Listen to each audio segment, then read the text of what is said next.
न तो कर्म से विमुख होकर कोई कर्म फल से छुटकारा पा सकता है और न केवल संन्यास से सिद्धि प्राप्त की जा सकती है।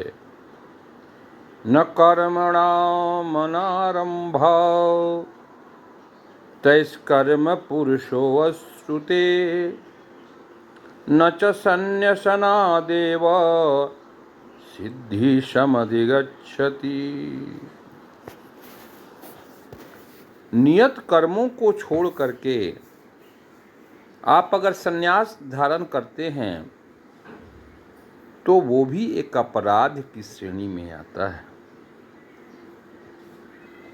भौतिकवादी मनुष्यों को हृदय को विमल करने के लिए जिन कर्मों का विधान किया गया है उसके द्वारा शुद्ध हुआ मनुष्य ही संन्यास ग्रहण कर सकता है। कर्म तो शरीर का संस्कार है। न कर्मणारंभौ तैष्कर्म पुरुषो अश्रुते। न तो कर्म से विमुख होकर कोई कर्म फल से छुटकारा पा सकता है। कर्मणाम नियत कर्मों से, अनारंभत न करने से,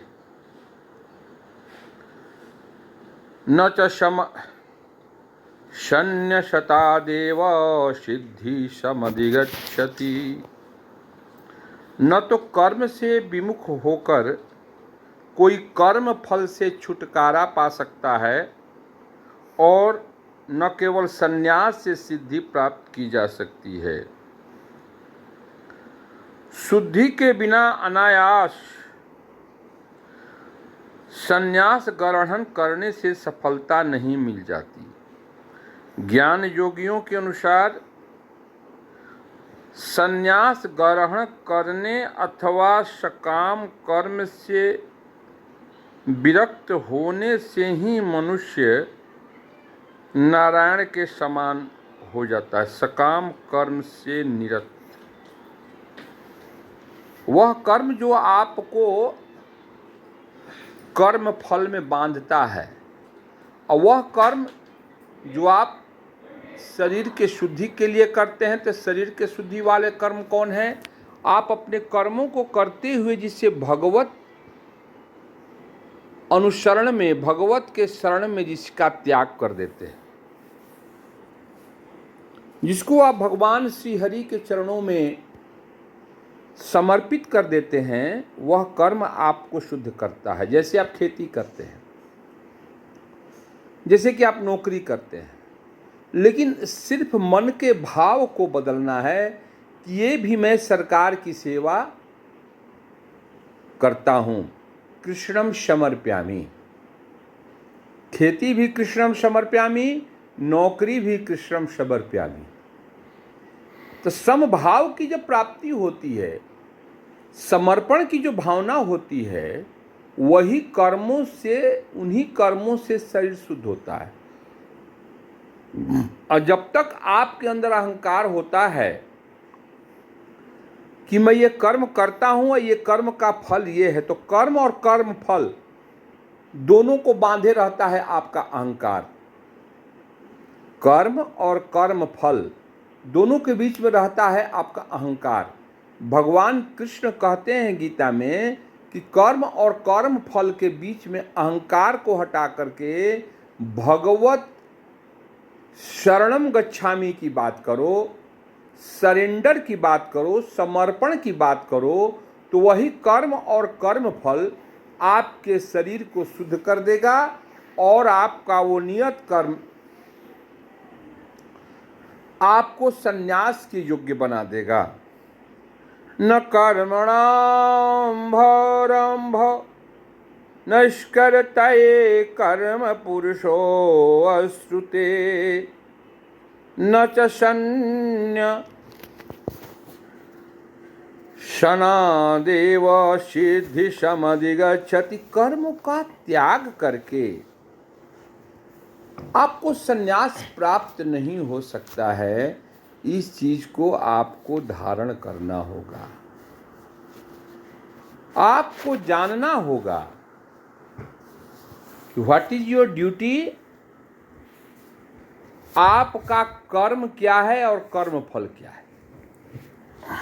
दुर्योधन के साथ युद्ध में महाभारत में अर्जुन जिस मोह को प्राप्त किए उसमें कहा कि मैं इन कर्मों को नहीं करूंगा। कृष्ण ने कहा कि युद्धस्व, तुम युद्ध करो, ये तुम्हारा कर्म है। भीम, कृपाचार्य, द्रोण ये अपनी गति को प्राप्त करेंगे, तुम्हारे करने से और नहीं करने से इनकी गति में कोई परिवर्तन होने वाला नहीं है। लेकिन युद्ध जीतने का जो भाव है उस भाव में समर्पण ला दो। भक्तों, शायद आप समझ रहे होंगे, कर्म और कर्मफल के बीच में जो अहंकार है कि मैंने ये कर्म किया, उसका ये उस अहंकार को हटा देना ही बुद्धिमानी है। और जब वो अहंकार हट जाता है और भगवत के प्रति समर्पण का भाव पैदा होता है, उस वही समर्पण का भाव उस कर्म को और आपको शुद्ध कर देता है। तब आप संन्यास के योग्य होते हैं और जो भी आप कर्म करते हैं वो यज्ञ होता है। क्योंकि यज्ञ के बारे में कहा गया है यज्ञो वही विष्णु, जो समर्पित किया गया विष्णु के प्रति कर्म है वही यज्ञ है।